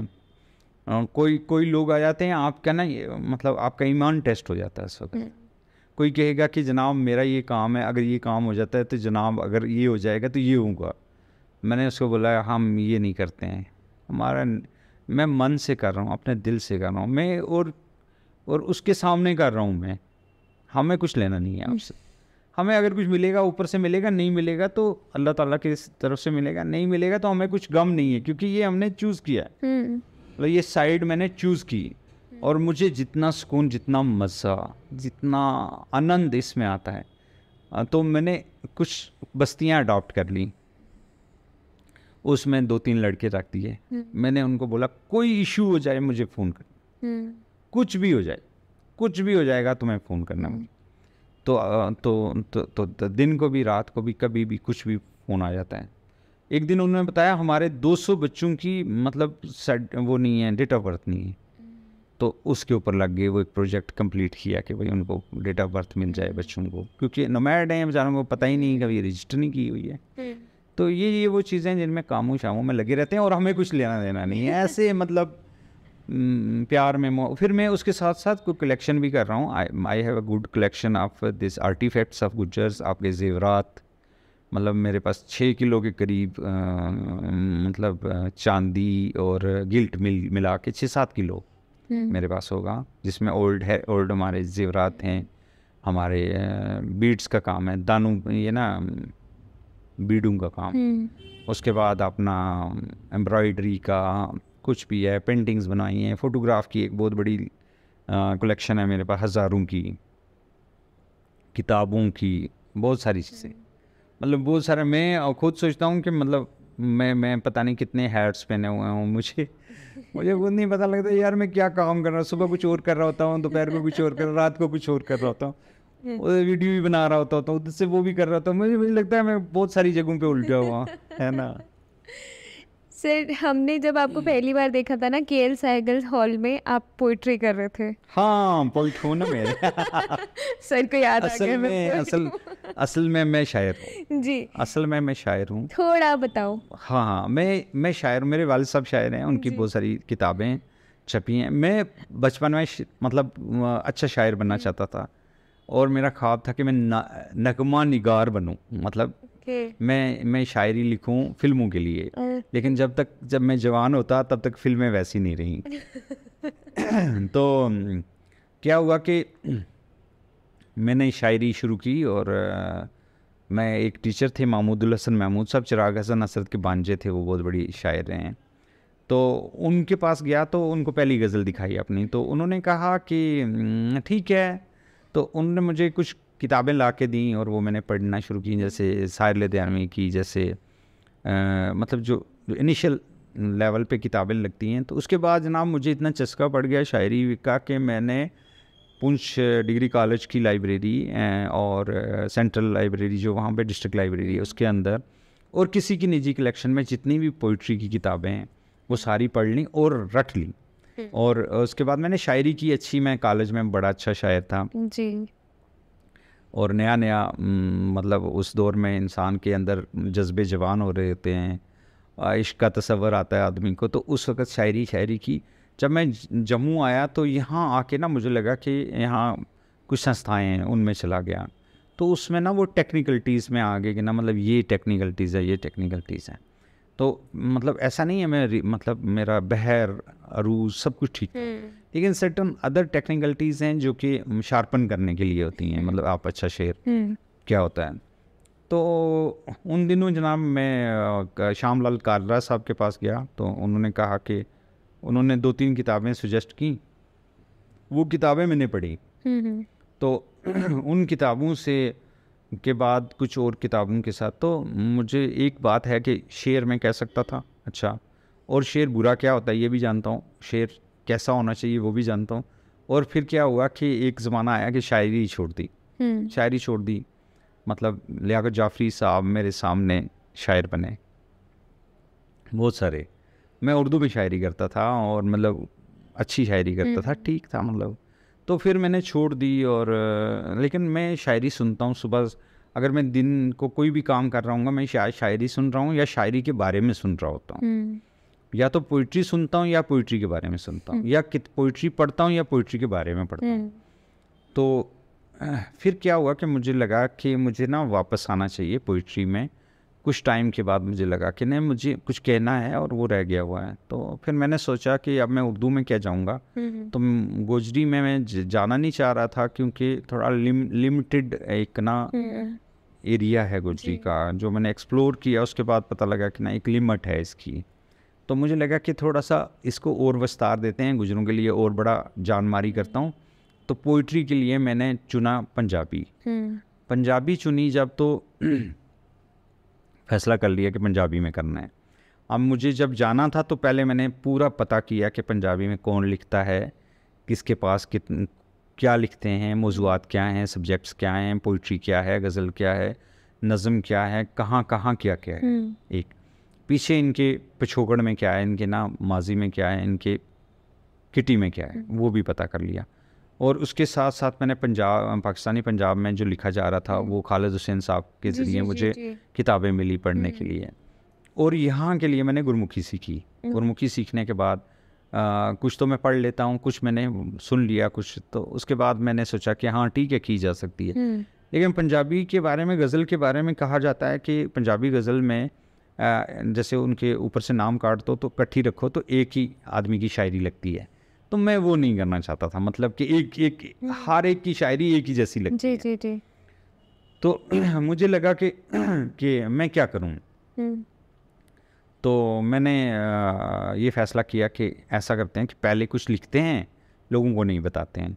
तो मैंने 25 गज़लें लिखी, उसके बाद कुछ अरसा छोड़ दिया, गैप दे दिया। उसके बाद मैंने देखी तो वो वही थी जो ना बाकी लोग लिख रहे थे। तो मैंने ना वो मैंने कंप्यूटर में फीड की हुई थी और मैंने एक ही डिलीट मारा और उसको जाने दिया। मैंने कहा चलो ये नहीं हो रहा है जी। फिर बीच में क्या हुआ कि अब आ तो रहा था ना, मतलब आप वो तो प्रैक्टिस कर रहे थे। फिर उसके बाद एक और सिलसिला शुरू हो गया गज़लों का। तो फिर उसमें मुझे लगा कि नहीं मैं कुछ ना मतलब अलग से कह रहा हूँ। मतलब रिदम में उर्दू गज़ल में और पंजाबी गज़ल में बेसिक फ़र्क ये है कि उर्दू जो है ना खुद ट्रेंड करती है आपको, कि वो गज़ल आपको सिखा देती है, पोइट्री सिखा देती है, कुछ भी आप करने लगेंगे वो सिखा देगी। लेकिन जो क्या कहते हैं पंजाबी गज़ल है वो थोड़ा टफ है। जैसे अरबी घोड़े पे सवारी करनी मुश्किल है ना, इसी तरह पंजाबी को पकड़ना बड़ा मुश्किल है। एक तो मेरे लिए एक अलग ज़ुबान थी, गोजरी मुझे आती है, जैसे बाकी ज़ुबानें आती हैं, लेकिन सीखना पूरा उसको पूरा वोकैबुलरी के साथ सीखना और प्रोनाउंसिएशन के साथ सीखना थोड़ा मुश्किल था। फिर मैंने क्या किया कि 100 गज़लें लिखी, 100।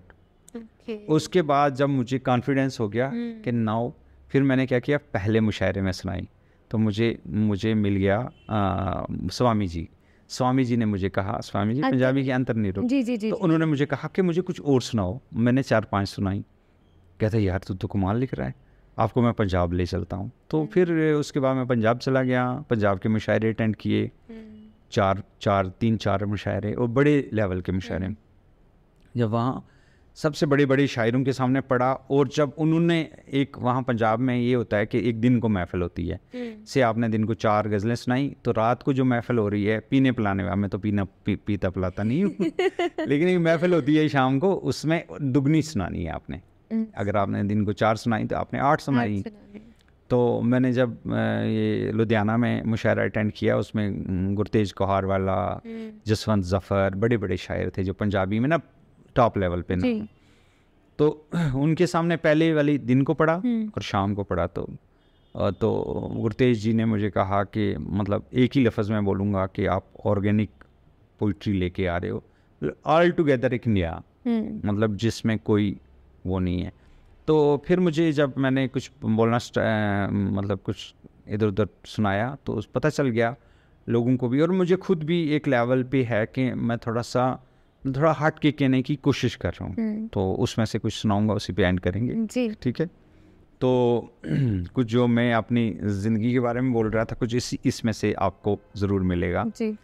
कि पंजाबी की मेरी गज़ल है कि हालां भी जंगल वसदा है साडे विच, हालां भी जंगल वसदा है साडे विच, पेड़ नज़र आउंदे ने हर दरवाजे विच, मेरे वर्गा बागी कीलिया होया है, कुछ ना कुछ ते जादू है उस चेहरे विच। बहुत अच्छा। होर एक वंड उत्ते भी सोचिया जा सकता है, जे तू आ सकता है साडे हिस्से विच। बहुत। होर एक वंड उत्ते भी सोचिया जा सकता है, जे तू आ सकता है साडे हिस्से विच। कदी कदी मैं सोचदा हाँ आज़ाद हाँ मैं, उड़ सकदा हाँ अपने घर दे पिंजरे विच। ओनू दसीए तारे किस किस रंग दे ने, हथ आवे जे सानू यार हनेरे विच। कि होर किसे थां वखरा तरिया होया हाँ, मैं तस्वीर दे विचों कटिया होया हाँ। इट्टां दे विच मेरे खून दी रंगत है, इट्टां दे विच मेरे खून दी रंगत है, लाल किले विच मैं भी चुनिया होया हाँ। और इसमें है कि सानू भी वो छू के गुजरी हुई है, उस खुशबू विच मैं भी रलिया होया हाँ। रात दियां तस्वीरां पेज के पुछदी है, मैं केड़े तारे विच लुकिया होया हाँ। मेरे परछावें तू ऐना खौफ न खा, मैं सूरज दे सावें खड़िया होया। बहुत बढ़िया। तो एक और गज़ल के कुछ शेर, तो फिर इजाज़त। कि ऐने नेड़े नेड़े नज़री आए हाँ, ऐने नेड़े नेड़े नज़री आए हाँ, जिवें तेरा रूप हाँ तेरे साए हाँ। इश्क दे विच एक नवां तजर्बा कीता है, दूजे बुत नूं भी सजदा कराए हाँ। इश्क दे विच एक नवां तजर्बा कीता है, दूजे बुत नूं भी सजदा कराए हाँ। हर पर किसे भी थां तू अंबर दे वल राह कोई नहीं, किसे भी थां तू अंबर दे वल राह कोई नहीं, हर पर्बत दी चोटी सर कराए हाँ। उस दरिया नू माण बड़ा सी पानी ते, असी भी ओनू दसिया नहीं ते हाए हाँ। ऐने नेड़े नेड़े नज़री आए हाँ, जिवें तेरा रूप हाँ तेरे साए हाँ। किसे भी थां तू अंबर दे वल राह कोई नहीं, हर पर्बत दी चोटी सर कराए हाँ। Thank you. बहुत अच्छा था जी जी। Thank you so much sir. बहुत शुक्रिया। आई होप आपको अच्छा लगा हो हमारे साथ थैंक यू बैठ के। बहुत अच्छा है जो पास ट्राइब, क्योंकि कबीले की बात है तो हम पास ट्राइब का भी किस्सा है इसमें ट्राइब का वर्ड है, तो इसलिए बहुत अच्छा आपका इनिशिएटिव है और बहुत बड़े पैमाने पे आपने काम शुरू किया है। मेरी बेस्ट विशेज़ हैं आपके साथ, और नौजवान आपका टारगेट हैं, और हमारे जैसे लोगों को भी बुलाते रहिए, क्योंकि हम अब क्या कहते हैं थोड़ा सीखा हुआ है, थोड़ा बहुत सर हमने बहुत सीखा है हमसे। जी। तो वक्त के साथ साथ आप लोग और ग्रो करेंगे, और ये जो है एक डॉक्यूमेंटेशन का काम कर रहे हैं, किसी का किसी का मैंने फोटोग्राफ लिया 2010 में, तो आज अच्छे कैमरे से, और आज उसको मैं बोलता हूँ कि ये फ़ोटो अगर मैंने नहीं लिया होता, तेरा ये जो चेहरा है ना, ये महफूज नहीं होता आज। तो मतलब आज जो आप महफूज कर रहे हैं, कल के लिए एक आर्काइवल वैल्यू बनने वाला है। एक आर्काइवल वैल्यूज़ की चीज़ें आप इकट्ठी कर रहे हैं। आपका ऑडियंस कम हो सकता है कभी, लेकिन आपका मकसद ऊंचा होना चाहिए, और वो मकसद आपको ले जाता है ऊंचा। कभी कभी क्या होता है कि पर्सनल अपने एक्सपीरियंस से, कि कोई वीडियो उस वक्त जिस वक्त आपने रिकॉर्ड किया, चढ़ाया, वो नहीं चला, लेकिन अचानक क्या होता है कि कुछ ऐसा हो जाता है कि वो वीडियो चलने लग पड़ता है, और वो चीज़ें जो हैं वो ऊपर चली जाती हैं। कोई भी, ये हर आर्टिस्ट के साथ होता है, कोई उसका बना हुआ गाया हुआ गाना उस वक्त इतना नहीं चला, लेकिन कुछ टाइम के बाद वो बहुत ज़्यादा चल गया, या मतलब उसका टाइम आ गया। तो ज़रूर आप बहुत सारा अच्छा काम कर रहे हैं, ये सोच के डिस्करेज नहीं होना कि मतलब इस पे ऑडियंस कम आएगी या इस पे ऑडियंस ज़्यादा आ गई तो ये ज़्यादा इम्पॉर्टेंट है और वो कम इम्पॉर्टेंट है। आप इसकी ना एक इम्पॉर्टेंस की, मतलब अपने नज़रिए से क्या चीज़ इम्पॉर्टेंट है उसको लेके चलें। मेरी बहुत सारी दुआएं आपके साथ। Thank you so much. All right, ये थे जावेद राही। इनके साथ हमने बहुत ज़्यादा बातें की गुजर्स एंड बकरवाल्स के बारे में। बहुत ज़्यादा कस्टम्स, उनकी प्रथाएं नहीं थी, मेरे लिए भी, आई होप आपके लिए भी होंगी। अगर आपको ये एपिसोड पसंद आया और आप चाहते हैं अगर हम ऐसे ही एपिसोड्स या गेस्ट लेके नए नए आए, तो please do comment and don't forget to share, like and subscribe to the channel, and we'll see you in the next one.